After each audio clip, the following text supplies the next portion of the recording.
Pues ahora sí, rápidamente vámonos hasta nuestro otro estudio porque Enrique Chávez ya nos va a desarrollar una interesante entrevista. Jennifer, muchas gracias. Muchas gracias. Está con nosotros el señor Federico Arnillas, que es presidente de la Mesa de Concertación para la Lucha contra la Pobreza. En los últimos días se realizó un interesante evento sobre los desafíos que confronta nuestro país al ya ser un país, pues, se supone, de renta media. Señor Arnillas, gracias por estar con nosotros. Muchas gracias a ustedes. Cuéntenos, ¿cuáles fueron las conclusiones de este evento? Porque claro, cuando uno ya dice, ya es un país de renta media, muchos de los problemas deberían haberse solucionado, pero todavía vemos que evidentemente pues nuestra situación social es bastante delicada. Totalmente de acuerdo, pero quizás el primer problema es reconocer qué implica ser un país de renta media y cómo eso no beneficia por igual a toda la población. El Perú efectivamente ha tenido un ciclo largo de crecimiento económico que ha sido muy importante, del 2001 para acá, digamos, ¿no? Y eso se ha traducido efectivamente en algo que fue noticia hace un par de años, pero la gente estuvo medio incómoda, unas declaraciones de Bill Gates a propósito de un ingreso del orden de $10,000 de referencia. No es $10,000 per cápita anual, ¿no? Sí, perfecto. Y no es el dólar que uno tiene en la calle, digamos, sino es una unidad de medida que es el dólar de paridad de compra, que es un estándar internacional para poder comparar los países.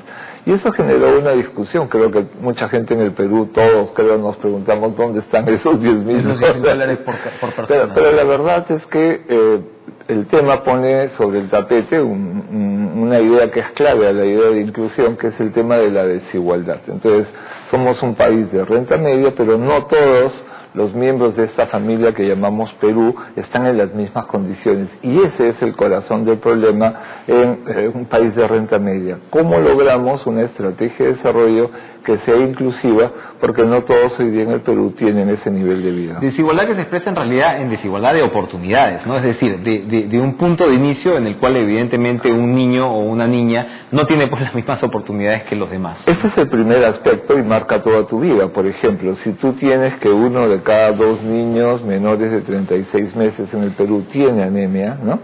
En algún grado estamos frente a un problema que es una desigualdad en el inicio de la carrera de la vida.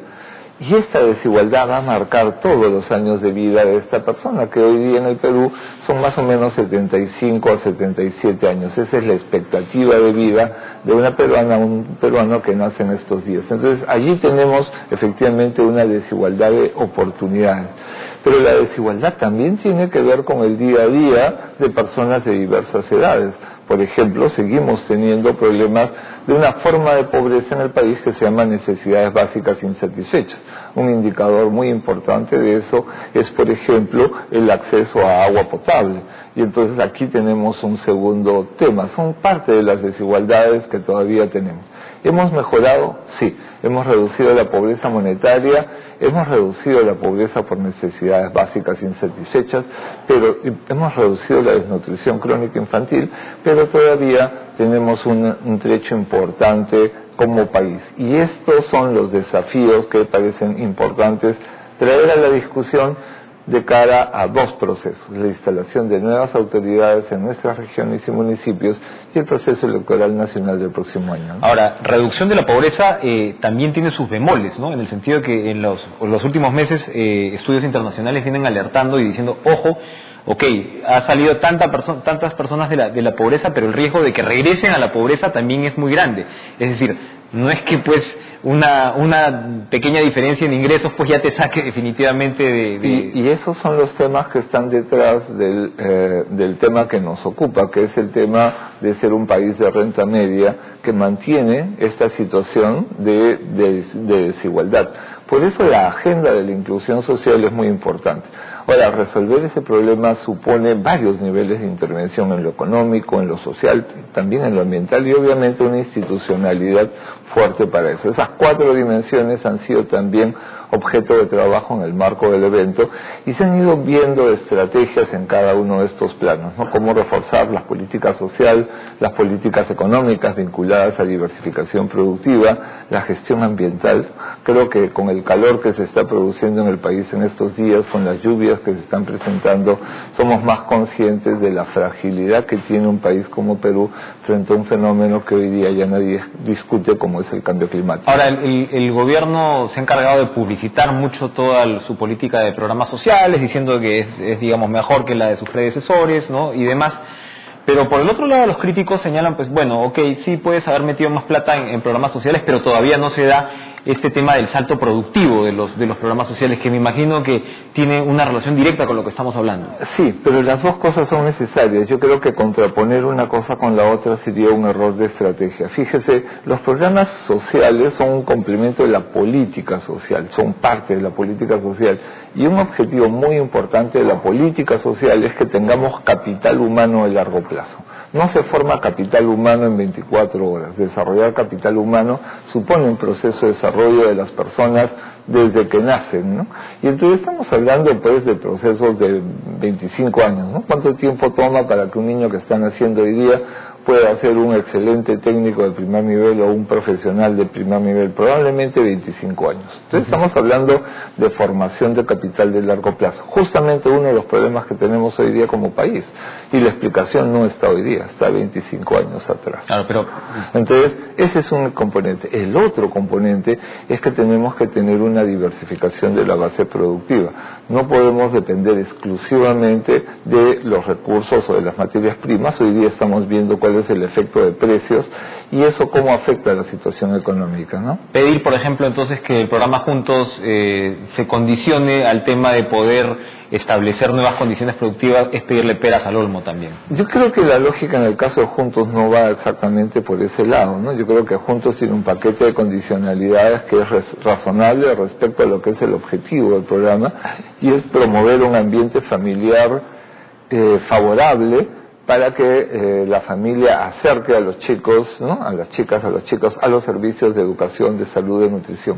Esa es la función de un programa claro. como Juntos. Entonces, estamos hablando de otros desafíos, pero hay elementos como para tener estrategias que nos permitan cosas claves. Por ejemplo, el agua, hemos dicho, es un recurso crítico en el Perú. Esta es la época en que llueve, pero esta es la época donde no estamos almacenando el agua. Entonces, una estrategia, por ejemplo, de lo que los campesinos llaman cosecha del agua, resulta fundamental. ¿Para qué? Para tener agua no solamente en abundancia, casi dramática o dañina en esta época, sino a lo largo del año. ¿Eso qué le permite a una familia campesina? Mejorar, por ejemplo, con la disponibilidad del recurso pastos, ¿no? Y por tanto la alimentación de su ganado, o tener mejores condiciones de riego para producir alimentos para su propia seguridad alimentaria, pero también para la de la ciudad. Fíjese, el 65% de los alimentos que consumimos las peruanas y peruanos, en especial en las ciudades, vienen del pequeño productor campesino, ¿no? ¿Qué otras políticas pendientes quedan entonces, digamos? Si lo del agua es todo un universo, si los programas sociales tienen las funciones que usted señala y pedirle, pues, digamos, algunos condicionamientos productivos, no sería lo correcto. Eso le tocaría más al lado de la diversificación. ¿Qué otras políticas es donde el Estado está fallando actualmente y donde hay vacíos? Yo creo que el otro desafío que tenemos es toda la dimensión institucional. Creo que es claro que el futuro del país no puede construirse sobre la base de la informalidad. Y hoy día, por ejemplo, más del 70% del empleo del país es informal. Pero eso lo que nos está diciendo es que el porcentaje de la actividad económica productiva que se hace de manera informal en el país debe ser muy cercano a eso. Entonces, allí tenemos un desafío muy importante, cómo construimos una formalidad para las actividades económicas que se va a ir traduciendo en mejora de ingresos, en mejora de recaudación fiscal, ¿no? Una otra cara de la informalidad termina siendo la evasión de impuestos y por tanto de menos recursos para cubrir necesidades de la población. Otro de los elementos preocupantes es que hay zonas del país pues donde de alguna manera podemos hablar casi una costra de pobreza, que es muy difícil romper, es muy difícil entrar. ¿Qué avances se están dando? Yo preferiría plantear el problema al revés. Sí. Yo creo que son zonas en las cuales el Estado peruano, a pesar de los esfuerzos que se han hecho hasta ahora, no llega a estar presente. Y creo que ese es el corazón del desafío. Un Estado que tiene que estar presente en el territorio haciendo lo que le toca hacer al Estado, garantizar los derechos de la población. Un Estado que cumpla de manera más eficaz un rol redistributivo, por ejemplo, del gasto público, de tal manera que la unidad de gasto por persona en las zonas más pobres sea más alta que en las zonas más ricas, ¿no? Competencias de gobiernos regionales versus autoridad central, ¿qué cosa es lo que se está viendo? ¿Qué cosa es lo que está funcionando y qué cosa es lo que no? Mire, aquí el tema es el siguiente: la descentralización es clave para tener presencia en ese territorio. Llegar desde Lima, donde está la sede del gobierno nacional, a las frontera con Ecuador, digamos, en la TEN del Marañón, es carísimo. Necesitamos que la autoridad local, ¿no?, cumpla con su rol.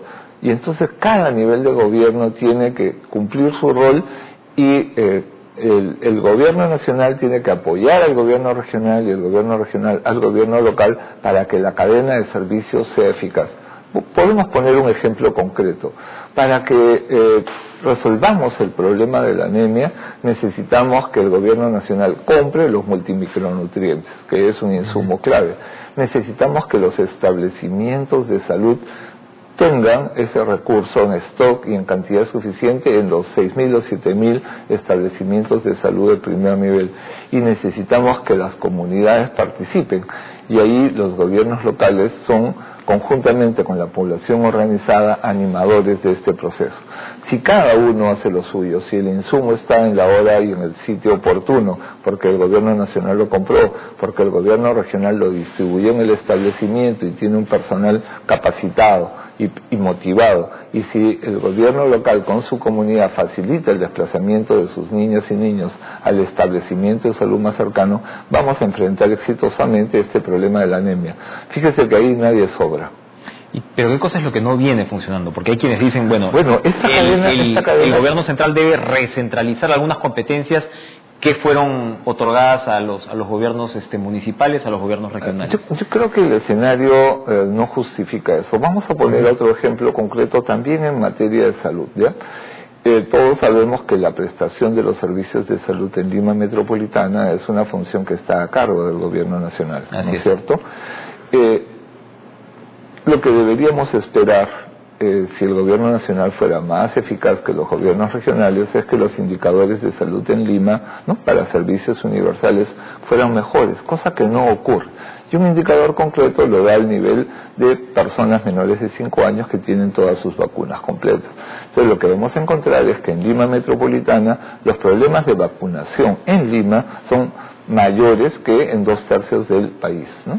Entonces yo creo que el problema no está en términos de que el gobierno nacional concentre, sino está más bien en que cada nivel de gobierno cumpla su rol.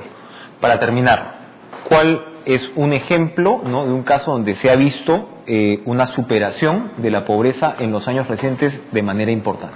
Mire, yo creo que una zona geográfica del país. A ver, probablemente el caso paradigmático es Huancavelica. Huancavelica empezó este milenio con tasas de pobreza cercanas al 100%. Estamos hablando de 95% promedio departamental, lo cual es como decir, prácticamente igual. En el caso de la pobreza monetaria en Huancavelica hoy día está a la mitad. Eso realmente es, estadísticamente hablando, sumamente significativo.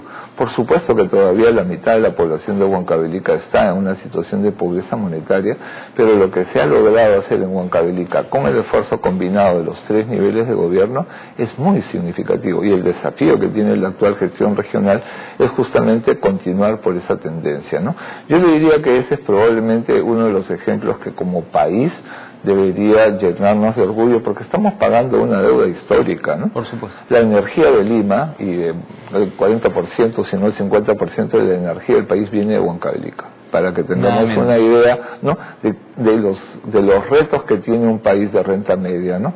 Tenemos la fuente principal de abastecimiento de hidroenergía, en este caso todavía tiene 1 de cada 2 personas que residen en la región, ¿no?, todavía en situación de pobreza. Es mucho lo avanzado, pero todavía es mucha la tarea. Y aquí todos cuentan, nadie sobra. Muy bien, señor Arnillas, muchas gracias por su visita, y pensaba precisamente en protestas como las de Andahuaylas la semana pasada, ¿no? Que tienen un carácter distinto, ¿no? Que han dicho incluso que es la primera protesta social de mercado, decían por ahí, que nos da una idea y nos da cuenta de los desafíos que confrontamos. Muchas gracias por estar con nosotros.